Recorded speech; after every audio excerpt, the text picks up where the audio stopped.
Discover expert insights on personal injury law with David Rosenthal.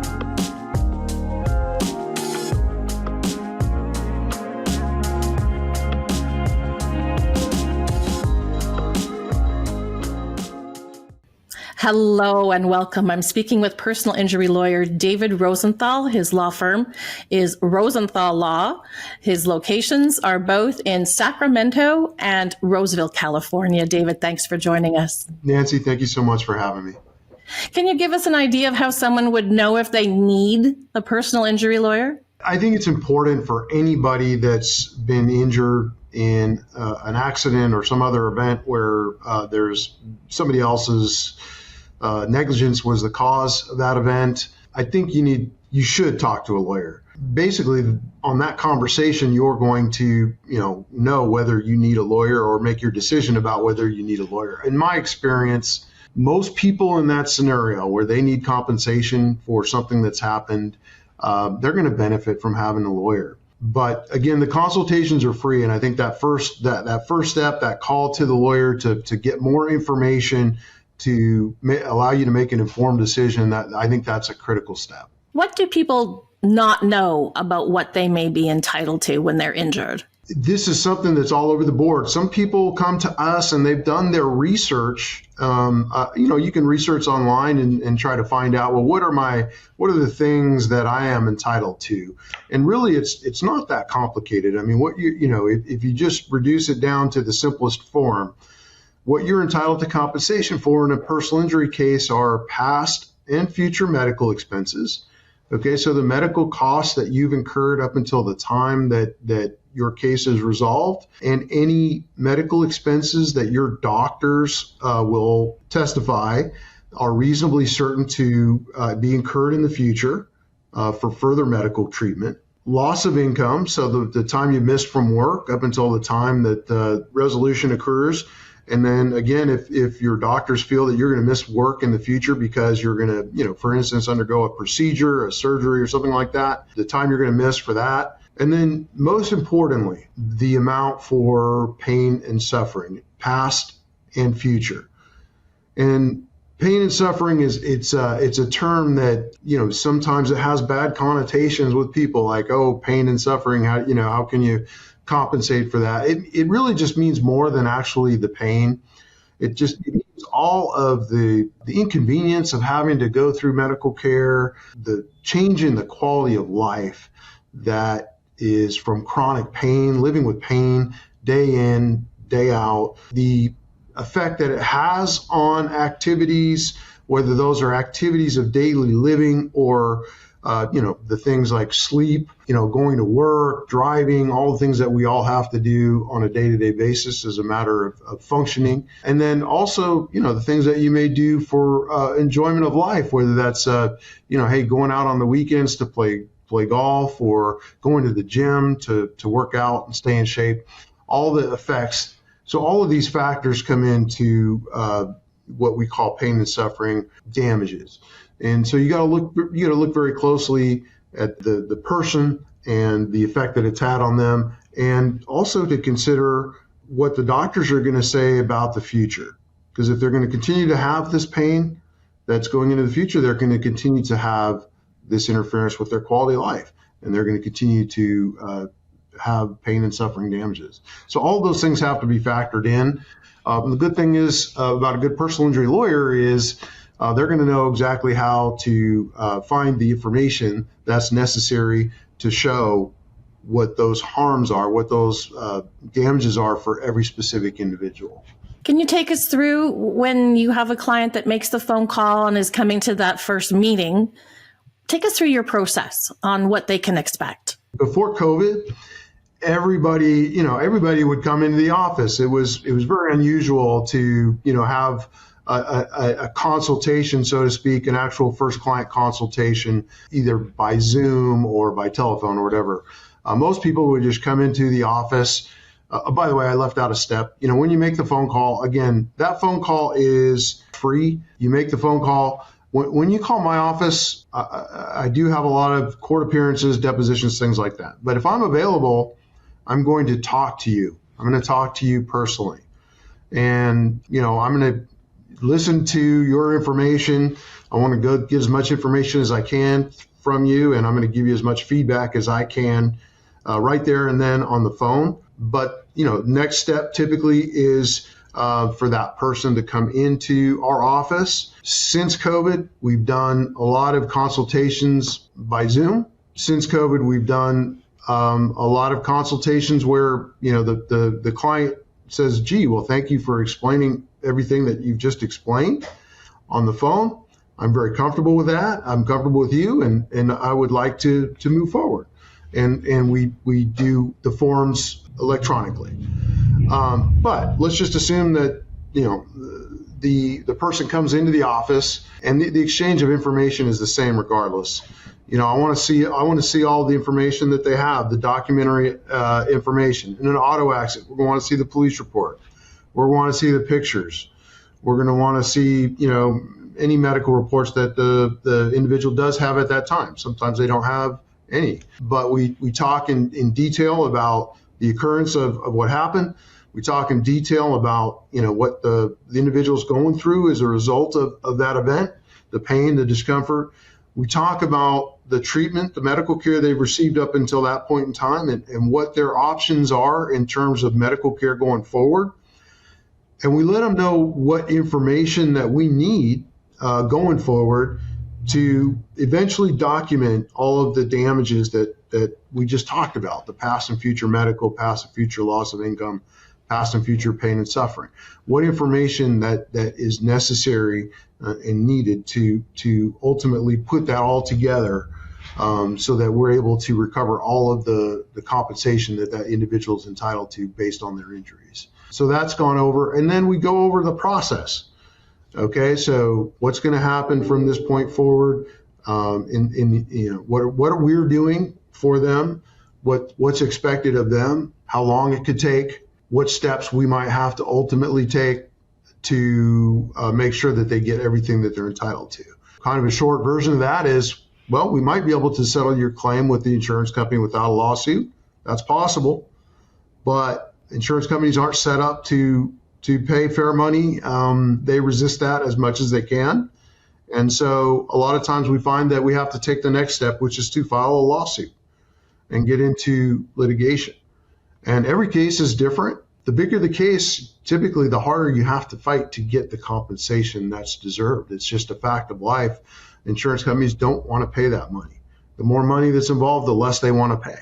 Every case is different, but a lot of times we have to, pursue the case all the way to the courtroom steps before the insurance company is convinced, okay, we're going to have to pay these people. They're not going away. They're serious. Sometimes we have to go all the way through trial. So that does happen, but it is a very small percentage of cases. I would say somewhere in excess of 90% of cases are going to settle without you actually having to go to the courthouse to get your justice. And when that happens, actually, it's less cost for the person who is going through the trial. Yeah, I mean, generally speaking, the costs that are involved, and there are costs in every case. So let's start with the most simple case where, okay, we're gonna settle with the insurance company because they're gonna pay us what's fair under the circumstances. Typically, we're going to incur the cost of getting whatever investigation that we do up front. So, we talked about the idea that you may want to send an investigator out to go get the black box information, download that from the vehicles. Well, we have to pay for that. Typically, that's an accident reconstruction expert that we pay to download that information. They may go to the scene of the collision, take photographs, especially if there's skid marks or something like that. So, in other situations, if there's a premises liability case, we want an investigator to go to the location of the incident, to the whatever it may be, the apartment complex or the property where the incident occurred, take photographs, take measurements. So again, we pay for that. We don't expect the client to come up with money to cover that. We pay for that. We have to get information regarding the injuries, the medical. So we have to pay for medical records. So those are costs that we pay up front. Typically, before a lawsuit's filed, those costs are what I would call minimal, probably less than $1,000. Okay. as you proceed into litigation, the cost will, just the fact of filing a lawsuit, we have to pay $500 as a court filing fee. We have to pay a couple $100 to have the complaint served on the individual that we're suing. And then we have depositions, we have subpoenas. So all of those things add up. But again, generally the costs after the first phase of discovery, after a lawsuit's filed, they're pretty manageable. The costs do start to get expensive the further you go into a case and the closer you get to trial. Because at that point, you're having to pay your experts, you're having to pay the doctors to testify either in deposition or at court. They have to prepare for that. And that's where the majority of the costs of litigation come from is expert witness costs and, having them, for instance, doing an accident reconstruction or creating an animation of an accident to show the jury, what really happened. Again, that the production of that costs significant amounts of money. And so anyway, that's kind of a breakdown of the costs at different phases of a case. There are situations where it's not necessarily just the person at fault who may have been driving the other car. You could actually be suing or in litigation with a company or the people who are in charge of keeping the roads in proper shape, correct? Sure. There have been many cases where, we go out and, sometimes the clients bring it to us and they know they're already in tune to this idea. Mr. Rosenthal, we think that this is a dangerous roadway here, and that's what caused this collision. And so sometimes they're in tune to that right away, and that's why they're calling us. And we do an investigation where we send that accident reconstruction expert to the scene. We try to get a history of the accidents that have occurred at that location. So is there a high incidence of accidents at that location, and why? Is it because the roadway is designed in a certain way? Other situations the client comes to us, there's been serious injuries, and they don't necessarily know that that's an aspect of the case. And so, but based on the facts of the case and based on, we want to investigate that. We conduct that investigation ourselves because we think that played a role in how the collision occurred. And potentially there's public entity, city, the state, county that is potentially responsible. We've had cases where, construction is being done at a location and the people that are performing the construction don't set up the location. You got to be careful around construction sites. And sometimes they don't set up the signs in a way that'll warn drivers. They don't set up, other safety factors, other things that they can do to make sure that drivers know there's a construction site, that they have to slow down. And so we've had situations where we have to sue the construction company for their role in causing an incident. A lot of times it's not just the person at fault who may have caused the accident, but there could be other circumstances like a road not properly being maintained that could also impact. Absolutely. So there are instances where, the client actually comes to us and say, hey, the accident happened on this highway. It happened at this intersection. There's been lots of accidents there.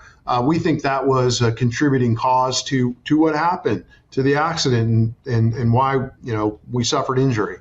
So in that case, we do want to, we're going to send out an investigator, an accident reconstruction expert to the scene. They're going to, give us some engineering feedback as to whether that is a dangerous design. We also want to look at the accident history.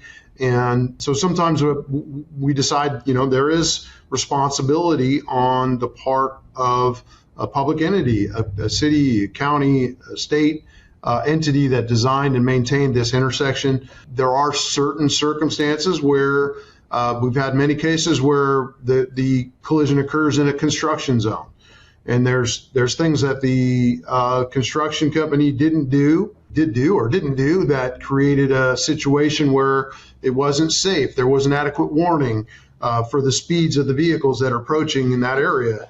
Whatever the case may be, where they have some responsibility for creating a dangerous condition, and we sue the construction company. One other aspect of that is that, you mentioned the drivers. It's not just the drivers.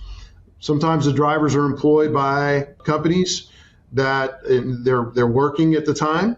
Okay. And so we are suing the company, number one, because they do have what we call vicarious liability for the fact that their employee committed a tort, or they were negligent, they caused harm while they're working. There's a basis for liability there. There also could be a basis for liability in the way that they trained these individuals. They may not have properly trained these individuals for the type of driving that they were doing. Say they're driving a big truck. They may have ignored an accident history or a history of citations by officers for not following the rules of the road. Those are all possible scenarios in any one case. Help us understand the wide range of cases and case results that you've been involved in. I've handled so many cases, and I've probably handled thousands of personal injury cases of all shapes, sizes, configurations, if you will. So, we do handle a lot of auto accidents. We handle a lot of motorcycle accidents, pedestrian accidents. We do handle rideshare accidents, some of the Ubers, the Lyfts, that kind of thing. I've had cases involving, as we talked about, dangerous aspects of roadways. I've had, negligent maintenance of trees. I've had dog bites. So really the list it's a long list of different scenarios where people are, somebody's negligence has contributed or caused an injury or harm. And the values of those cases has ranged from tens of thousands all the way up to many, many millions of dollars. When I was looking at your website, I noticed fabulous website, by the way. Sometimes it's not a huge lawsuit or a large ask. Somebody had said, "Thank you for letting me get a new car," because their car had. So sometimes it's not the biggest case that people are looking for, just their compensation for what they need. Absolutely. I mean, like I said, cases come in all shapes and sizes. We've helped a lot of people where, they're not after, $1 million, but they did sustain an injury. They did have an impact. Something bad happened to them, and they're entitled to compensation. Every case is different in terms of what that person is entitled to.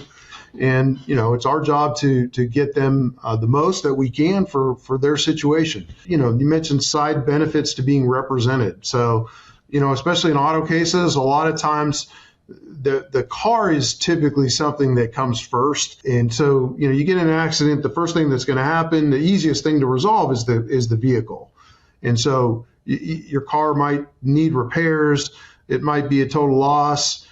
It might be a situation where you'd like it to be a total loss because you don't want a damaged vehicle, and you need some advocacy to help you kind of get to that point with the insurance company. And we don't charge for that. That's a service that we provide when we represent somebody in an injury case. We're representing them on the injury case. It's not where we don't make our money off vehicle damages, but we're going to help them, in any way we can in that situation. So that's something that happens usually pretty early on in the case, and that's an extra service that we do provide, that kind of a little side benefit to being represented. You have said when we spoke earlier again that a lot of times we don't know what we don't know. And when it comes to personal injury situations, that's where you come in. There's a lot to these cases, even the simple case where, it's clearly the other person's fault, that person's insurance company is going to pay you something. Okay. Even those cases, there are complicating factors.